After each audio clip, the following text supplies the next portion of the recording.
Assalamualaikum warahmatullahi wabarakatuh. Pada hari ini saya akan melaksanakan PPL ketiga saya di SD Negeri 1 Banda Aceh. PPL ketiga ini adalah PPL terakhir saya di SD Negeri 1 sebagai rangkaian dari sejumlah PPL yang telah saya laksanakan. Terima kasih kami ucapkan kepada Ibu Dr. Khairiyah dan Bapak Muhammad Yani selaku dosen pembimbing dan guru pamong pada PPG BES 3 2022. Ucapan terima kasih juga kami haturkan kepada Bapak Kepala Sekolah SD Negeri 1 Banda Aceh, Bapak Ramli SPD MPD yang telah memberikan kami waktu dan tempat untuk melaksanakan PPL di SD Negeri 1 ini. Juga kepada seluruh Dewan Guru dan sahabat-sahabat semua di SD Negeri 1 Banda Aceh. Kepada anak-anak kami di kelas 6C yang telah mengikuti pembelajaran dengan sangat baik dan mengasihkan. Dengan harapan semoga apa yang kami sampaikan menjadi bekal dan ilmu bagi anak-anak kami semua.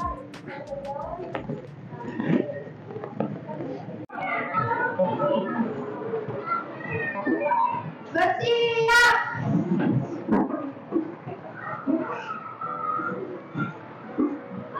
Assalamualaikum warahmatullahi wabarakatuh.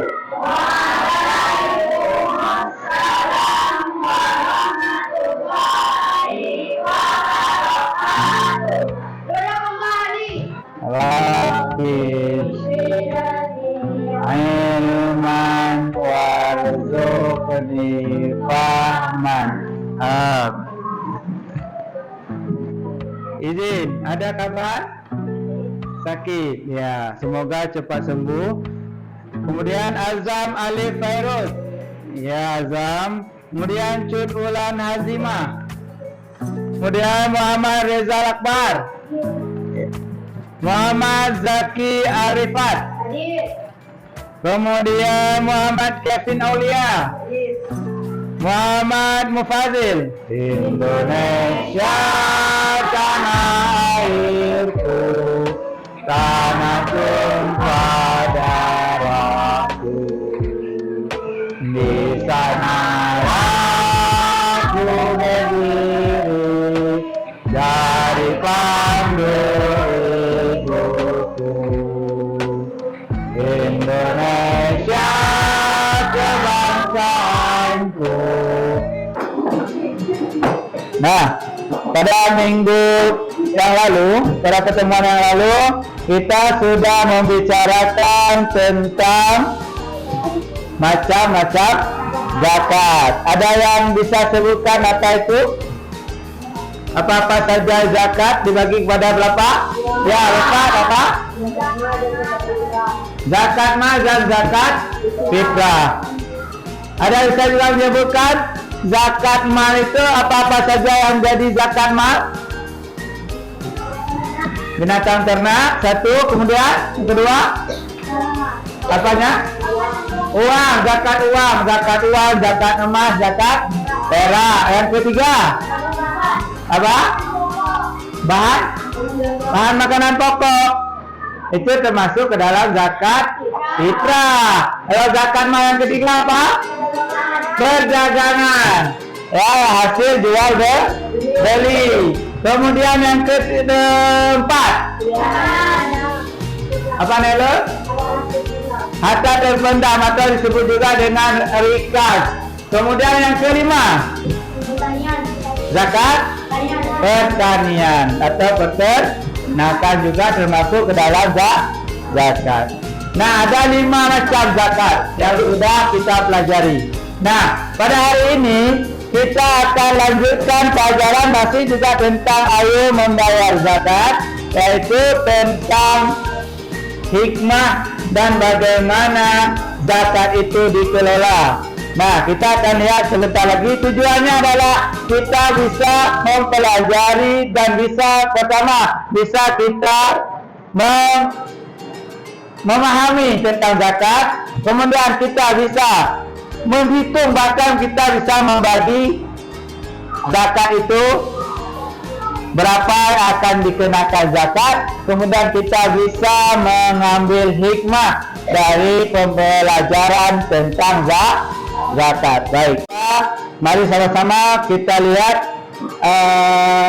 pembelajaran kita melalui media yang Bapak siapkan, Bapak akan minta bantukan kepada Muhammad Fazil untuk bisa Bapak minta tolong untuk mengambil infokus yang ada di belakang. Terima kasih.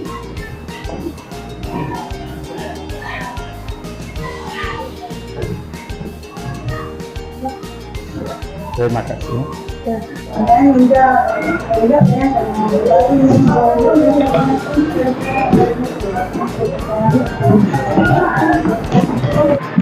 Ya, sebelum kita mengambil hikmah dari zakat, maka kita akan tahu dulu berapa pembagian zakat yang sudah ditentukan. Yang pertama adalah zakat peternakan, yaitu kerbau, sapi, kambing, domba, unta. Maka apabila sudah mencapai nisabnya, yaitu tidak terus-menerusnya sampai apabila dia memiliki 100 ekor, maka zakatnya adalah 1 ekor sapi atau kerbau berusia 2 tahun ditambah 2 ekor sapi atau kerbau usia 1 tahun. Makin banyak, maka zakatnya pun makin bertambah. Sapi juga, kambing juga atau domba sama juga. Apabila 40 sampai dengan 120, maka yang dari zakatnya adalah 1 ekor kambing betina usia 2 tahun. Apabila dia sudah mencapai dengan 400 sampai 450 ekor, maka zakatnya adalah 4 ekor kambing betina dan usia 2 tahun lebih. Zakat emas. Zakat emas, perak dan uang. Maka yang pertama adalah zakat emas, yaitu disetarakan dengan 20 dinar. 20 dinar itu sama dengan 85 gram emas. 85 gram emas. Maka 20 dinar kalau dikalikan dengan emas sekarang kita ini adalah 85 gram. Kemudian kadar zakatnya berapa? 25, 2,5%, 2% setengah. Nah, kemudian zakat perak, nisabnya adalah 200 dirham. Kalau tadi emas itu dinar, dinar itu emas, sedangkan dirham itu adalah perak. Setara dengan 595 gram perak sekarang.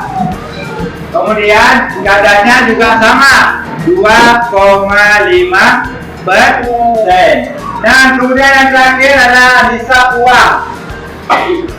Apabila seseorang itu menyimpan uang, baik di bank ataupun di rumah, apabila dia sudah memiliki uang sebanyak, kalau dikalikan dengan emas yaitu 85 gram emas, maka dia wajib mengeluarkan zakat. Dan zakat perkebunan, zakat padi, sekarang ada sawit, ada teh, ada kelapa, itu disebut perkebunan dan lain-lain. Jika sudah mencapai 5 wasak atau 690 kg atau 7 kuintal, maka apabila tanaman dialiri air hujan, tidak perlu biaya apapun, maka zakatnya adalah 10% dari hasil pertanian tadi. Padi, dia tidak pakai mesin naikin air, dia nggak pakai pupuk, tapi hidup sendiri dia. Habis ditanam, dia tumbuh sendiri. Maka tambah dengan pupuk atau ini di sini dengan sumur, ditarik dengan mesin, maka zakatnya berkurang, yaitu 5% saja. Selanjutnya kita masuk ke zakat perdagangan. Zakat perdagangan nisabnya sama, yaitu 85 gram emas. Kemudian di tahunnya selama 1 tahun, maka kadar zakatnya juga sebetulnya sama, 2,5%. Si Rifat, dia sotoki contoh misalnya, dia sudah berjualan dari mulai sudah setahun, kemudian dia akan melihat laba bersihnya berapa. Ketika untung bersihnya mencapai nisab di atas 85 gram atau sampai 85 gram emas, maka dia wajib mengeluarkan zakat. Tetapi apabila di bawahnya, maka tidak wajib zakat. Dan terakhir zikar, yaitu barang temuan. Ya, barang temuan zakat dari barang temuan yaitu 20% atau 1,5 dari jumlah harta, 1/5 dari jumlah harta yang didapat. Yang ingin bertanya, Zawir, silakan.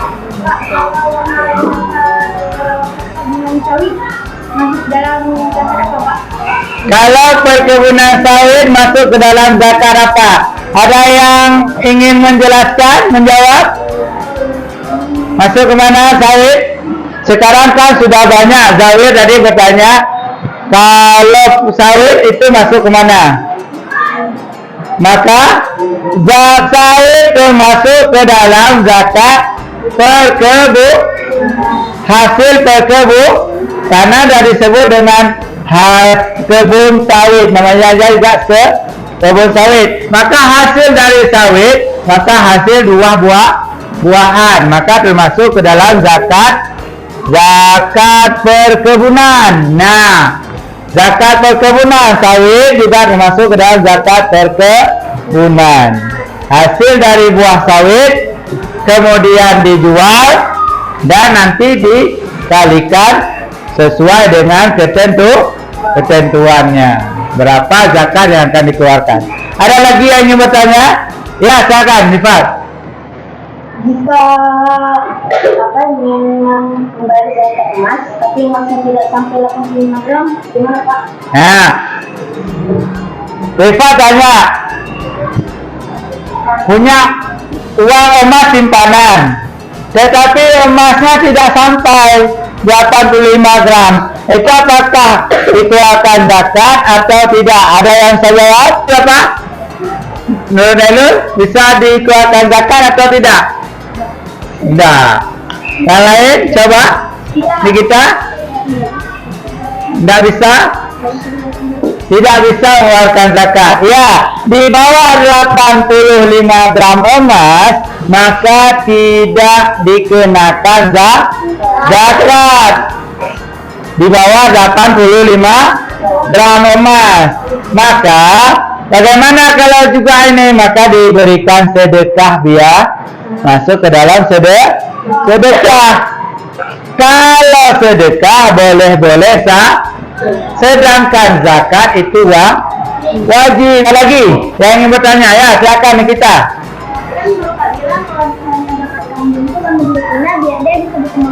Ya. Ya, zakat peternakan. Kalau di kita ada yang namanya tadi, zakat kambing atau domba. Yang dikeluarkan adalah 1 ekor kambing betina. Kenapa kambing betina? Yang diharapkan adalah si penerima zakat tidak selamanya menjadi penerima zakat. Dari hasil zakat yang diberikan, namanya nanti menjadi zakat produktif. Dia berikan kambing betina tadi, ya kambing betina itu nanti akan beranak, akan berkembang biak, berkembang sampai si penerima zakat itu bisa mengeluarkan zakat. Ketika si penerima zakat tadi jumlah kambingnya mencapai 40 ekor, maka dia menjadi orang yang mengeluarkan zakat, sehingga dia bisa berikan kepada orang lain yang penerima zakat. Kambing lagi, yang betina lagi. Kemudian si penerima ini akan berkembang lagi seperti yang sama juga, menjadi nanti dia sebagai orang yang mengeluarkan zakat lagi, sehingga semuanya menjadi sejahtera gara-gara zakat yang tadi. Begitu juga kalau zakat uang, boleh juga diberikan zakat itu dalam bentuk barang, misalnya dikelola oleh Baitul Mal. Ada orang ingin jualan, ya, penerima zakat tadi diberikan modal usaha sehingga dia nanti berkembang usahanya jadi topi lagi dia, maka dia yang akan mengeluarkan zakat. Baik, sama-sama kita akan coba untuk menghitung zakatnya.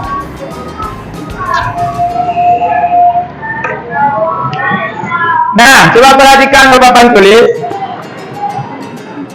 Tadi sudah kita lihat bahwasanya zakat untuk emas adalah 85 gram. Nah, bagaimana cara menghitung zakat itu bisa dikeluarkan? Maka dari 85 gram ini akan diambil 2,5%. Bagaimana caranya agar lebih mudah? Maka harus dikalikan. Sebagai contoh, misalnya Ali contoh Pak Ali memiliki uang 100 juta. Pak Ali memiliki uang 100 juta atau bukan uang, kita kalikan dengan memiliki emas misalnya sudah di atas 85 gram, 100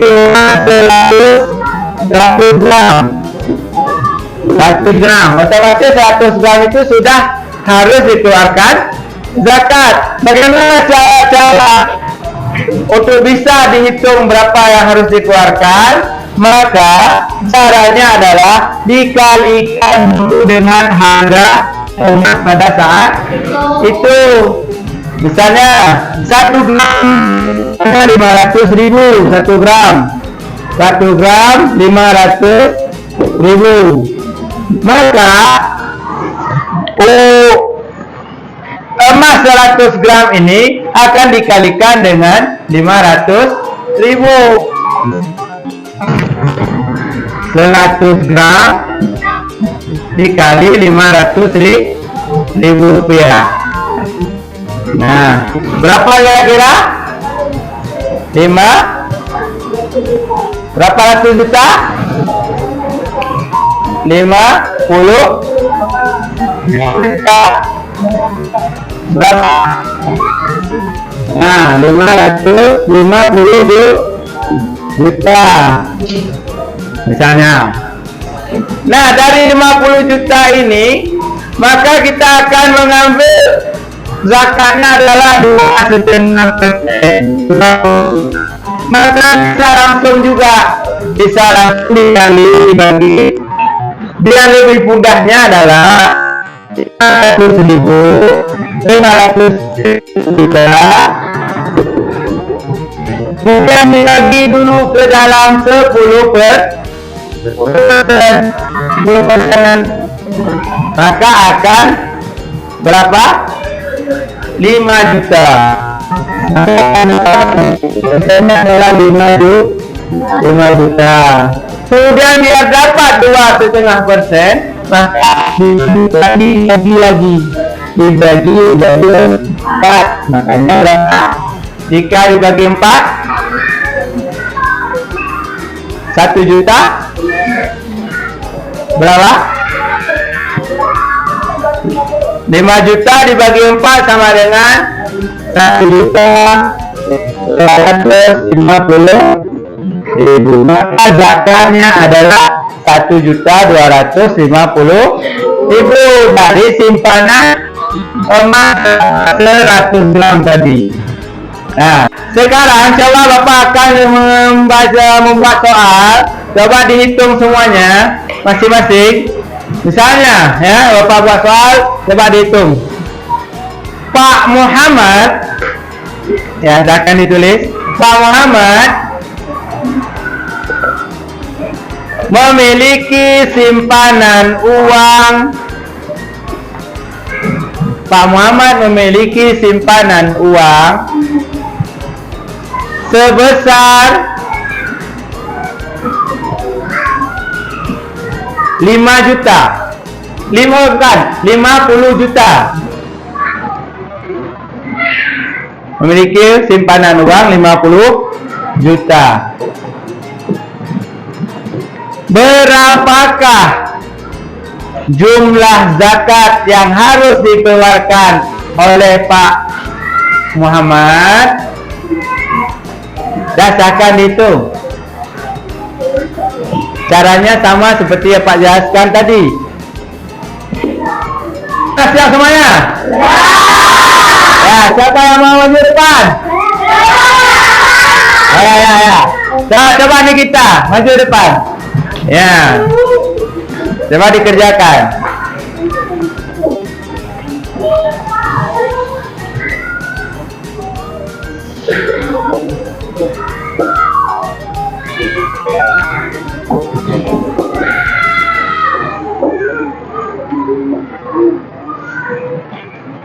Ya, 50 juta dibagi 10. Ya. Kemudian bagi 4 berapa?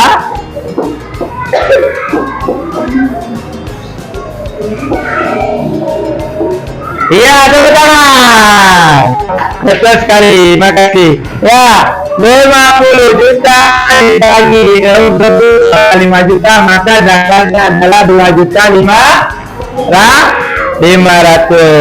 Ya. Lain dapat semua sama? Ada beda? Alhamdulillah. Baik. Sekarang Bapak kembalikan soal selanjutnya satu lagi. Ya, soal nomor 2. Pak Muhammad juga, masih Pak Muhammad, atau kita ganti Pak Alfi, ya, memiliki simpanan emas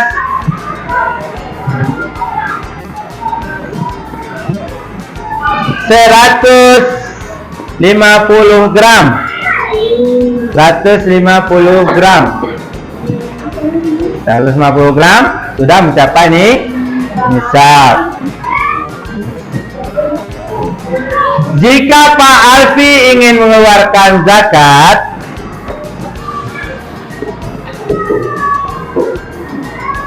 berapakah jumlah yang harus dikeluarkan oleh Pak Alfi?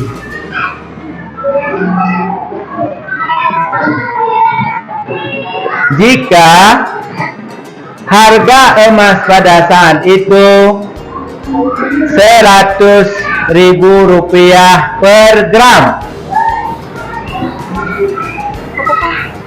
Ya, 100.000 rupiah per gram. Nah, siapa yang mau maju? Ya, Fazil. Coba, mau Fazil. Ya, silakan Fazil. Ya, saya akan kerjakan. Sini boleh. Ini ya. Ya, memiliki emas 150 gram. Bawa lagi. Nah, 150 gram.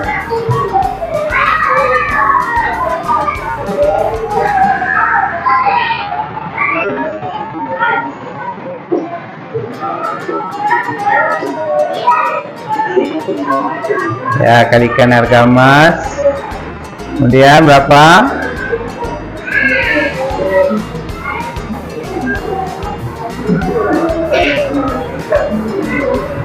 Ya, terus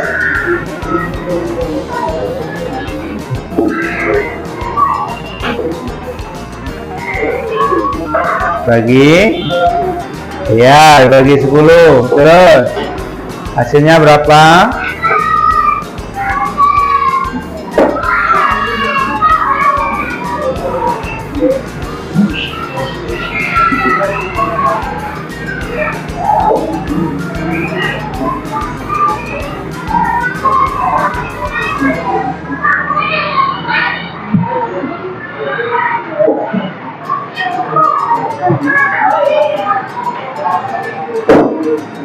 Ya, tekan kita. Ya. Jadi zakatnya adalah 375.000. Itu apabila dia dikalikan harga emas pada saat itu 100.000. Masing-masing di kelompok masing-masing. Coba semuanya diperhatikan gambar itu, kemudian berikan hikmah dibalik dari gambar tersebut. Baik, sekarang Bapak berikan waktu 10 menit untuk dikerjakan bersama-sama. Ya, sudah siap semuanya? Ya, baik. Sekarang kita akan masing-masing ke kelompoknya untuk mempresentasikan hasil diskusinya ke depan sendiri ya. Kita akan lihat apa hasil diskusinya berdasarkan kelompok masing-masing. Kelompok Aisyah silakan. Lalu ya wakili.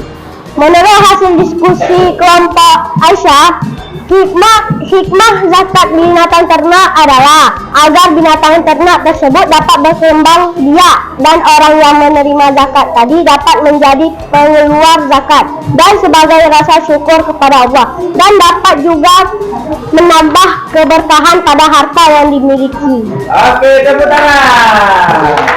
Baik, selanjutnya Fatimah. Silakan Bapak Fatimah.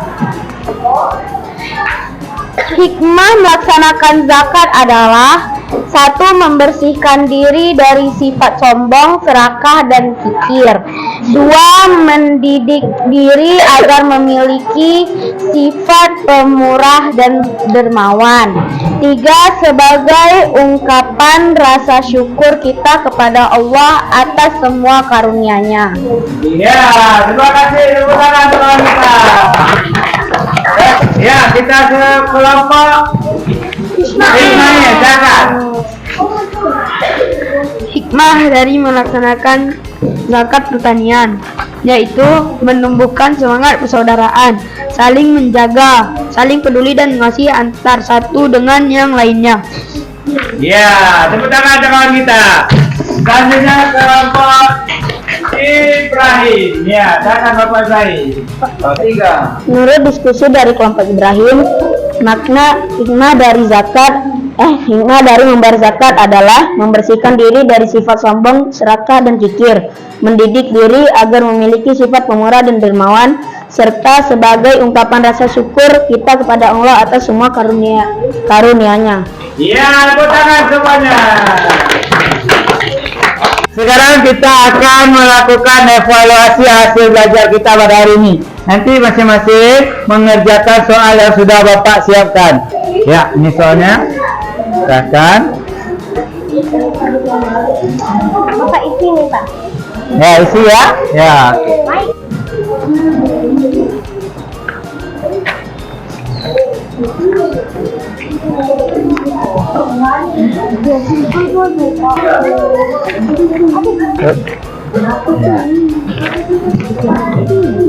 Banyak. Ya.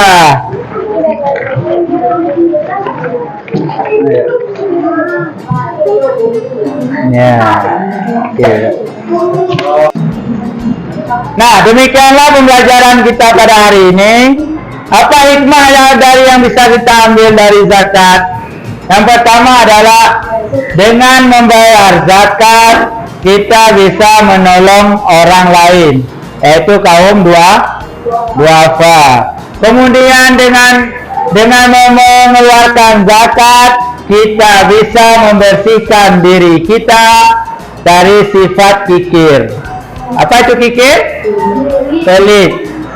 Ya, kemudian menghindari timbulnya kejahatan dalam masyarakat.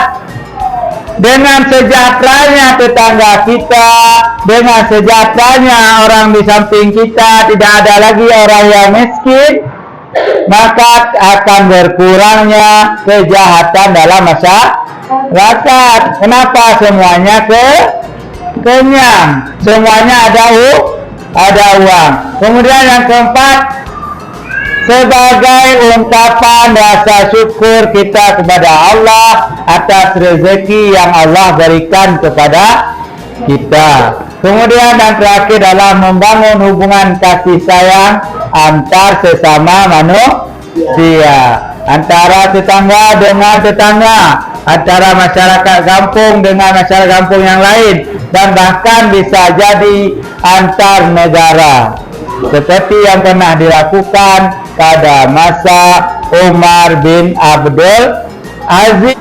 Baik, demikian untuk hari ini. Mari sama-sama kita tutup pembelajaran kita dengan membaca doa kifaratul majlis. Baik, subhanaka Allahumma wa bihamdika asyhadu an la ilaha illa anta astaghfiruka wa atubu ilaika. Assalamualaikum warahmatullahi wabarakatuh. Waalaikumsalam warahmatullahi wabarakatuh.